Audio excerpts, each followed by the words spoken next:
ini adalah makam pejabat dari Pamanukan Ciasem Land yang masih rapi.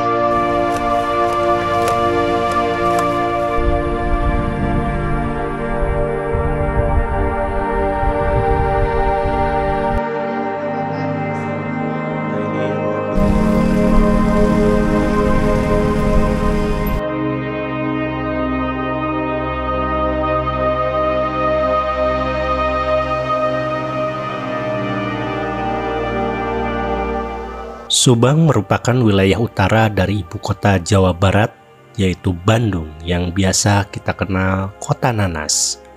Di balik kota Subang, banyak jejak sejarah yang masih melekat dalam perjalanan daerah ini. Dari mulai prasejarah sampai ke pendudukan Jepang. Kejayaan kota Subang dimulai dari perusahaan warisan VOC, yaitu Pamanukan and Ciasem Land, yang berdiri sejak 1812.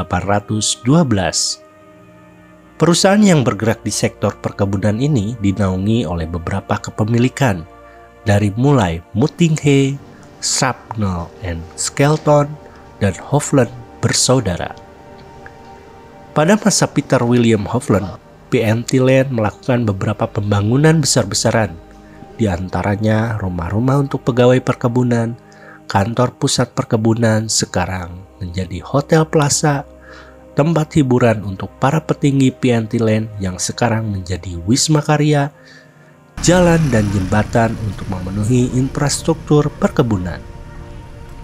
Selama 32 tahun di tangan Peter William Hofland, PNT mengalami kemakmuran yang signifikan sampai terkenal ke benua Eropa. Perkebunan teh merupakan ciri khas dari kekuasaan Hofland yang mencakup Ciater, Panaruban, Kasomalang, Bukanagara, dan sebagian Sagala-Herang, di mana permintaan teh dunia pada saat itu semakin meningkat. Selain teh, komoditi idaman pada saat Hofland adalah kopi, lada, tebu, sisal, karet, dan lada. Tidak heran pada masa Hofland, pembukaan jalan-jalan dan jembatan dilakukan secara besar-besaran untuk menunjang pergerakan hasil bumi. Selain itu, PNT Land memiliki jalur kereta api dengan panjang rel 170 km dan memiliki lokomotif uap sebanyak 18 buah.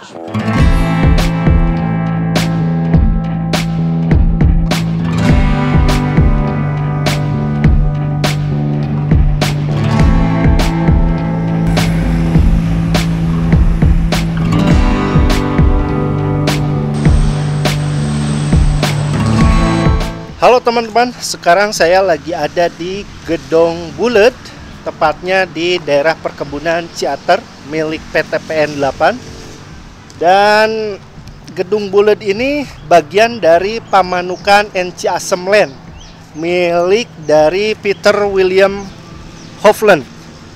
Jadi area Peter William Hofland ini mencakup antara Ciater sampai ke Subang.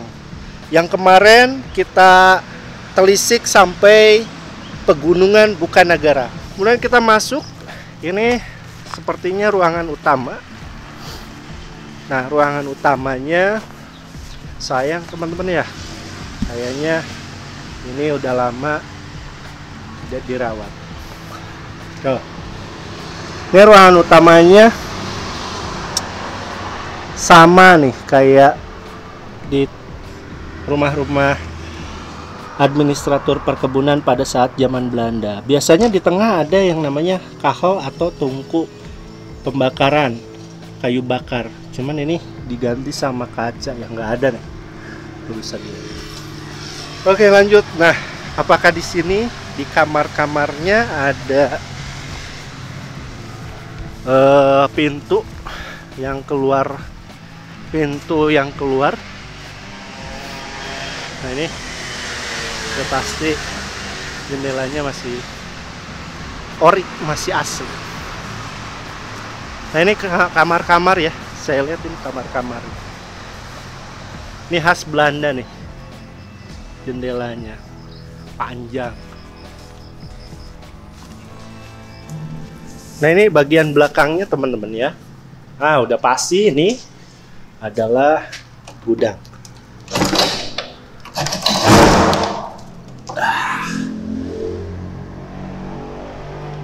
Ini diperuntukkan untuk gudang biasanya.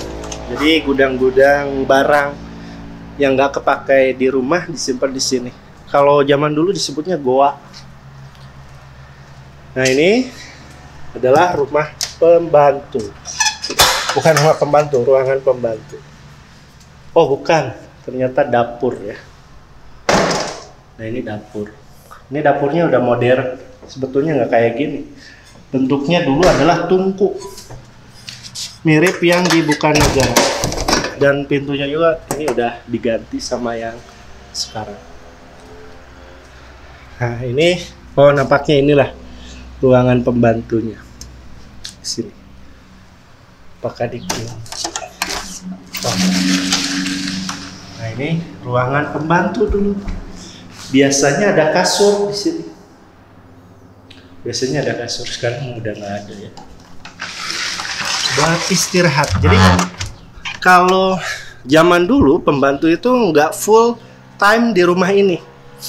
Jadi dia pulang pergi pagi ke rumah ini, beres-beres, nyediain buat para menir. Nanti jam 5 atau jam 6 pas pulang kerja dia balik ke rumahnya, yaitu ke bedeng. Nah, bedeng teater itu ada di atas, pasti rumahnya di sana pembantu. Jadi pembantunya banyak, teman-teman. Kalau dulu tuh ada tukang kebun, ada pembantu rumah tangga, ada supir, wah banyak banget. Ini toilet. Dikunci. Ini udah pasti toilet. Kalau sekarang dipisahin. Dulu kayaknya ini tempat wisata, cuman udah nggak kepake ya. Nah, toiletnya biasanya kenapa ada 2 pintu kayak gini? Ini buat buang air besar dan ini buat mandi biasanya. Wastafel. Ini pintu masuk, jadi nanti pembantu ngasih makanan dan ini adalah ruang makan.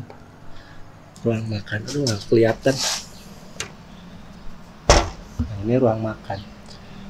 Nah, saya yakin itu yang kotak putih itu adalah bekas tungku perapian yang menghadap ke ruang tamu dan ruang keluarga. Ini kamarnya juga ada banyak ya. Oke, paling gitu aja teman-teman. Berhubung di sini nggak ada orang, jadi saya nggak bisa masuk seperti biasanya.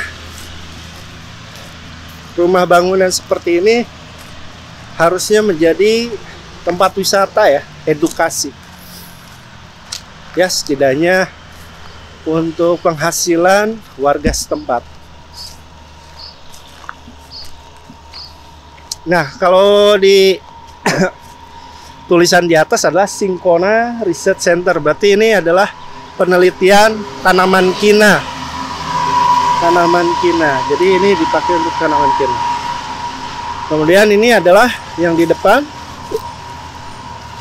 Ini adalah penggilingan teh. Penggilingan teh. Kalau dilihat dari bentuknya sepertinya ini tahun 70-an ya. Penggilingan teh ini. Nah, lihat megah banget ya bangunannya. Khas dari Eropa klasik. Oke, kita lanjut ke jejak Peter William Hopland selanjutnya. Dan lumayan di sini di Subang panas.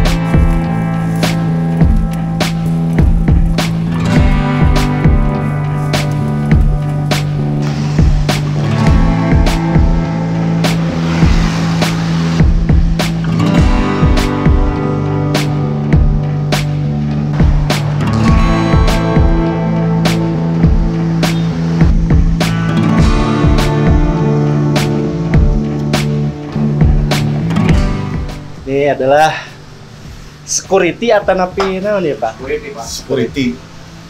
Ini ada di samping dari pabrik Tambak Sari. Kalau dulu ini adalah namanya Pabrik Pamanukan and Ciasemlen yang meliputi perkebunan kina, teh, dan kopi. Sekarang sudah 100% teh. Nah, ini jenis bangunannya, bukan jenis bangunan ya. Dipugar tahun berapa Pak? Dipugar tahun 1984. Tahun pembangunannya pabrik lama itu 1922. 1922. 1922. Tapi masih di tempat yang sama di sini. Di tempat yang sama. Oh, di sini. Di sini. Nah, biasanya karakteristik dari pabrik teh itu dekat dengan rumah-rumah kepala bagian. Kalau di sini kepala bagiannya di mana, Pak? Di atas ada. Oh, di atas ada. Di Ciater atau daerah sini? Di daerah sini. Oh, daerah sini. Terus di mana lagi? Gedong Tongo itu rumah manajer sama kepala bagian, Ya. kepala kebun, Abdeli. ya kepala Abdeli. Kalau daerah sini nggak ada, Pak ya? Ini mah rumah dinas karyawan, Oh, karyawan. di belakangnya. Bedeng. Bedeng lah.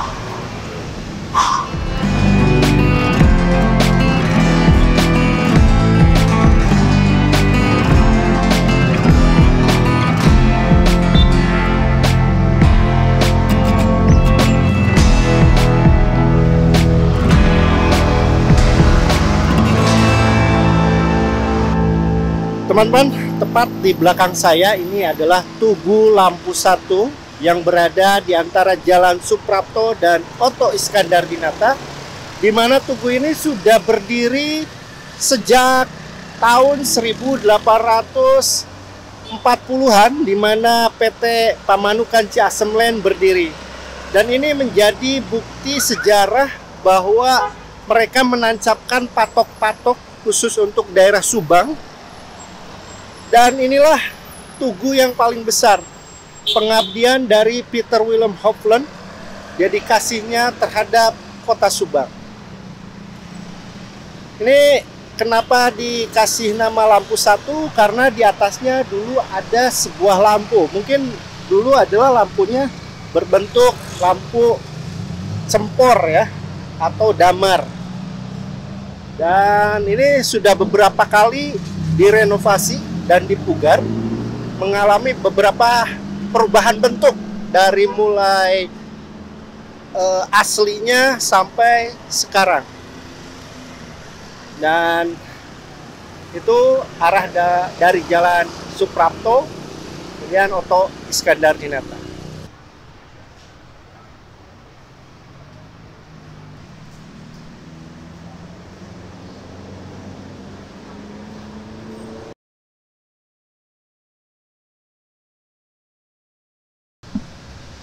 Sekarang saya lagi ada di bekas peninggalan Peter William Hopland, tepatnya di Wisma Karya, Kota Subang. Sekarang sudah dijadikan Museum Subang.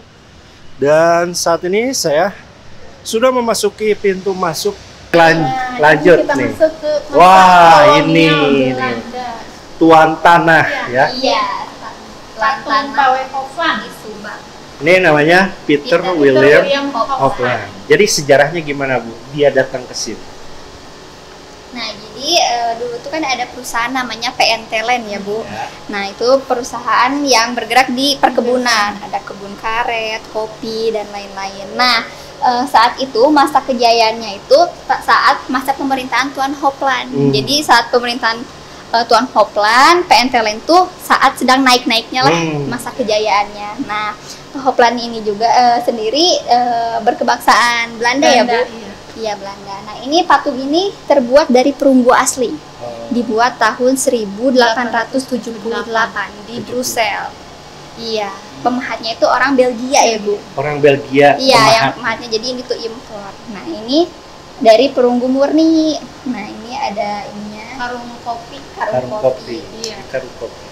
Pernah sempet ada yang nyuri nggak? Nah, iya, ada ceritanya. Jadi dulu tuh ada 3 patung ya, Bu. Ya. Tuh, ini patung Hopland, lalu patung perempuan. ini perempuan, sama satu lagi saya juga kurang tahu sih Kurang bentuknya tahu yang kayak satu gimana nama. ya. Oh. Pernah melihat.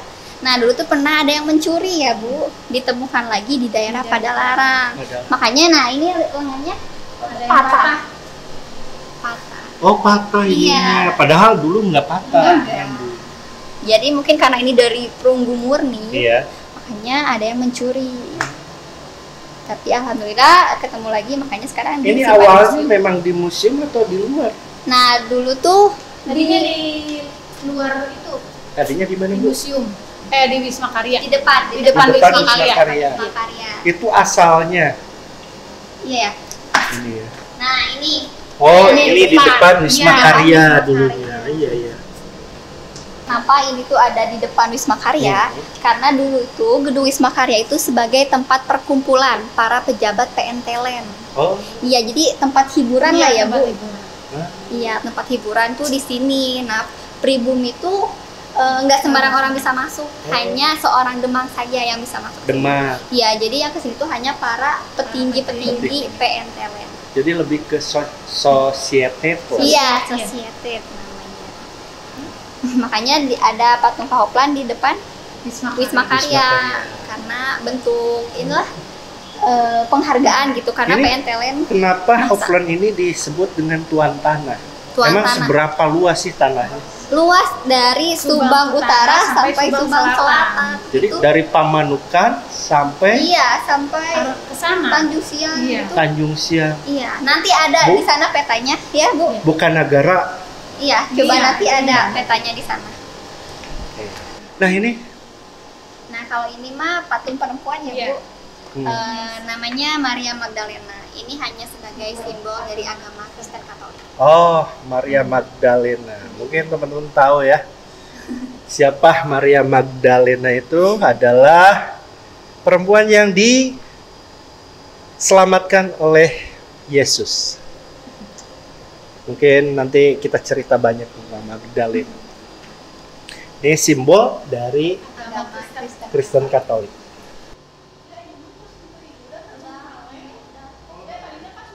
Nah ini peninggalan para pejabat lah ya, para pejabat PNT Land bermain golf. Ini golfnya masih ada.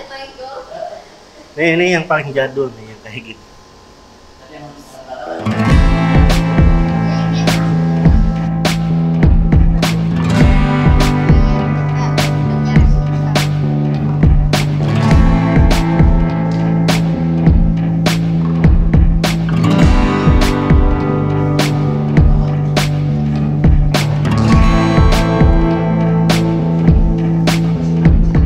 Di sini ada filter air ini dari Jerman. Kalau sekarang tuh dispenser. Nah, ini katanya kalau minum dari filter air ini tuh hasil airnya tuh dingin. Dingin. Iya, karena mungkin ini terbuat kan dari porselen ya, Porselen, ya. bagus. Jadi airnya tuh katanya dingin. Tapi ada penyaringan juga nggak di dalam? Penyaringannya saya nggak pernah lihat sih. Oh ada nih penyaringan. Jadi teman-teman ini adalah termos atau dispenser Iya. zaman dulu yang sama dengan termosnya Karel Alfred Rudolf Boska, sama mirip kayak gitu. Nah, ini antara tahun 1891 sampai 1922. Jadi memang pembuatannya sekitar segini nih, 1891. Ada alat komunikasi yang digunakan pada zaman dulu. Nah, ini ada telepon. Ini telepon pada masa Belanda. Ini ada radio pada masa Belanda. Nah, ini ada alat hitung. Oh, ini ini alat alat hitung hitung. pada masa Inggris. Ini buat perdagangan ya, Iya. berapa kilo Iya. atau berapa ton kopi, teh, dihitung pakai itu. Ini masih jalan nggak? Enggak. Udah nggak ya? Udah pada nggak jalan. Mana Subang Plaza? Iya. Iya. Ini yang dijadikan hotel itu. Iya, hotel Subang Plaza. Jadi dulunya itu kantor besar perusahaan PNT Land. Oh, dulunya adalah kantor Iya. besar. Nanti kita lihat ya ini Hotel Plaza ini. Dan ini kondisi dan ini Ini sudah lampu dari satu ya. lampu satu ini Iya. sudah dari zaman dulu. Zaman Iya. iya, lampu satu. Nanti di pinggir itu di dekat Subang Plaza. Oh, Iya. Ini bertepatannya Ini. di tengah. Di bundaran itu. Bundaran. ini tuh benar-benar warisan Peter William Hopland dari dulu. Dari dulu. Iya. Wow. Nah ini adalah infrastruktur bangunan di sini ya, Wisma Karya.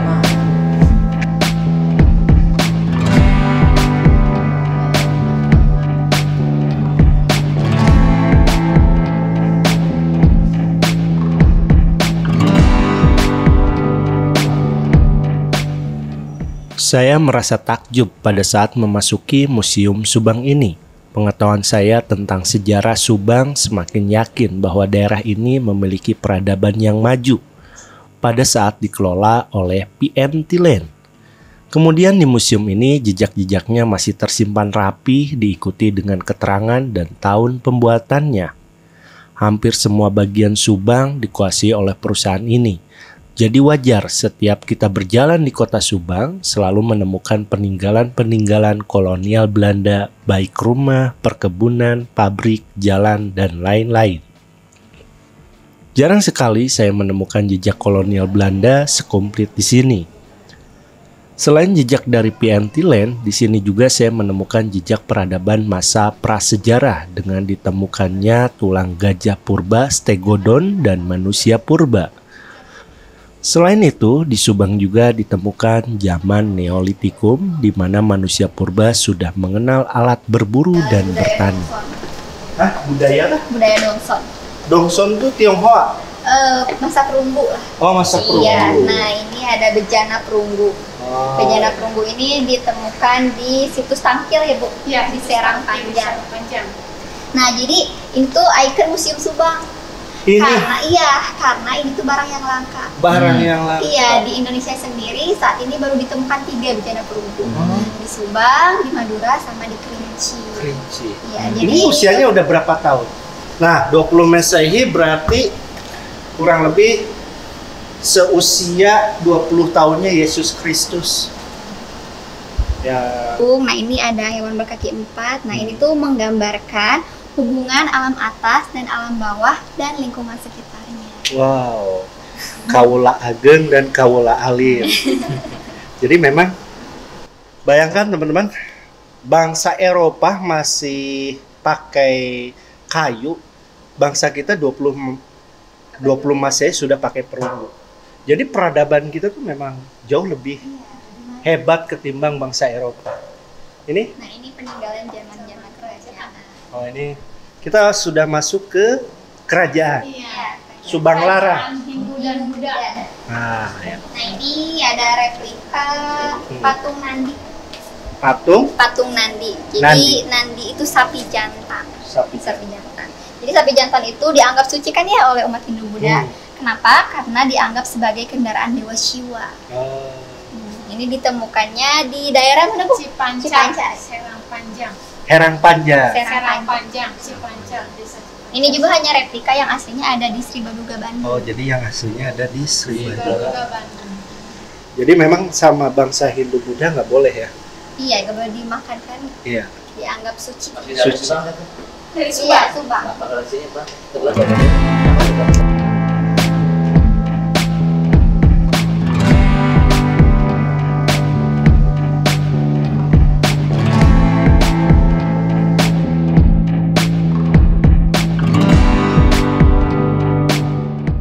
Kesimpulan dari semua perjalanan saya di Subang, semestinya Subang menjadikan destinasi wisata sejarah yang paling diminati. Saya berharap melalui channel ini banyak peminat sejarah yang berdatangan ke sini demi sebuah pelajaran tentang peradaban yang akan datang.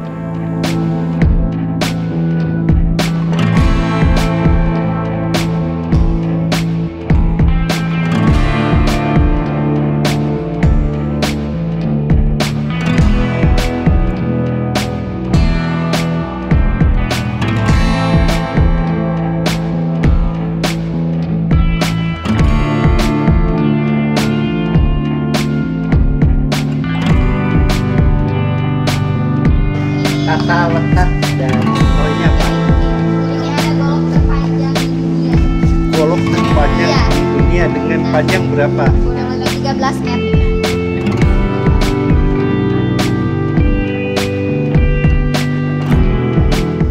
Setelah saya mengunjungi Museum Subang, perjalanan dilanjutkan ke daerah makam Kristen Kerkhof, Sukamaju, tempat peristirahatan terakhir dari Tuan Tanah Peter William Hofland. Teman-teman, inilah makam Tuan Tanah dari Peter William Hofland. Bayangkan sekitar tahun 1800-an makam ini begitu megahnya. Berarti kekuatan dan kekuasaannya begitu berpengaruh di kota Subang. Karena orang yang berpengaruh pada saat zaman Hindia Belanda itu makamnya megah-megah. Dan ini saya rasa adalah makam yang paling megah di Jawa Barat pada saat 1800-an. Bahkan lebih megah dari makamnya Jenderal Hindia Belanda. Bisa dilihat.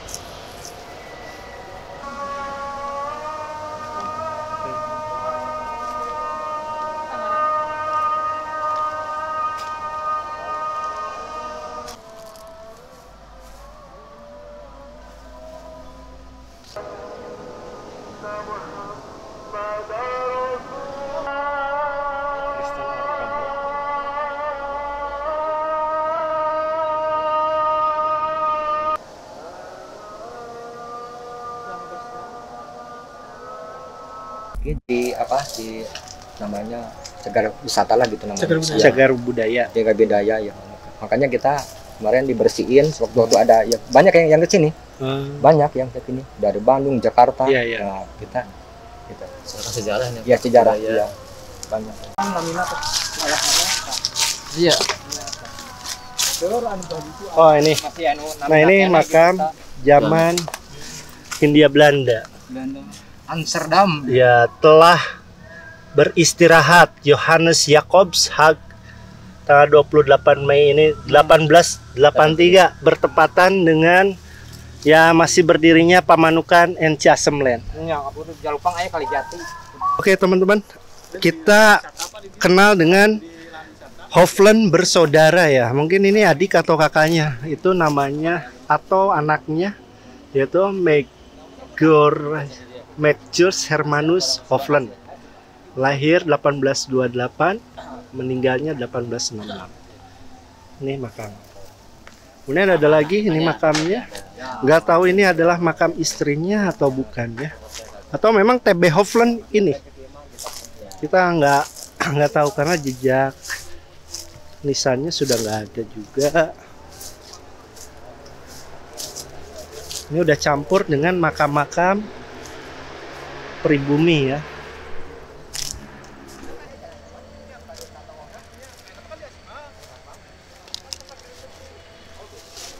Nah ini juga kayaknya bekas makam orang Belanda juga ya ini ya.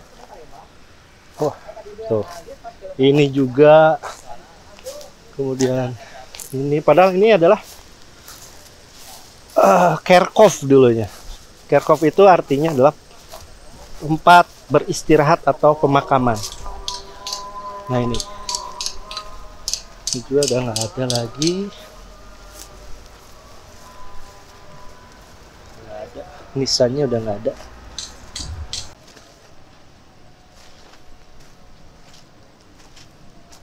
Oke teman-teman, ini kayaknya makam yang masih rapih ya. Udah dipastikan ini sangat berjasa. Ini pejabat PNT Land karena jelas banget nisannya. Lahirnya 85 dan meninggal 39 di Subang. Cornfield. Oke, ini ada lagi apakah makam orang Belanda juga? Ya, ini juga makam orang Belanda. Ini pejabat Pamanukan juga. Memorial Hubert Price, yaitu meninggal di Subang tahun 1939. Cuman lahirnya kita nggak tahu kapan. Ada keluarga, ada Pagaden. Ada keluarga Ada dari loh, keluarga Pagaden Pagaden. bahwa ini adalah Masih anaknya anak apa gimana? anaknya Hofland. Iya, iya, Oh. betul. Ini. Namanya TH Cornfield ya, Ya, dari Pagaden ini. dari Pagaden. Yang keluarganya ada dari Pagaden ini, guru. Oh. Suka ke sini ada dari kemarin juga ada ke sini dari Jakarta ke sini. Mau katanya tolong keluarga saya yang keluarga ini Hofland katanya beresin. Ya udah kita dalam bilang kayak gini. Ini batu nisannya nggak dirubah-rubah, kayak gini aja. Kan cuman ini udah rusak kita bikin lagi. Udah hampir 1 abad nih. Ya. Ini Ini kayaknya pejabat-pejabatnya ya.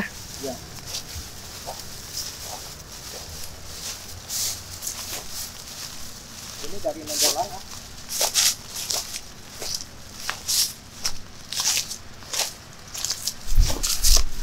Nih Ini lebih kecil Pak ya? Ini lebih kecil. Ini kecil. Ini. Oh, lahir Nah, ini Alien Harapan Asdong. Jadi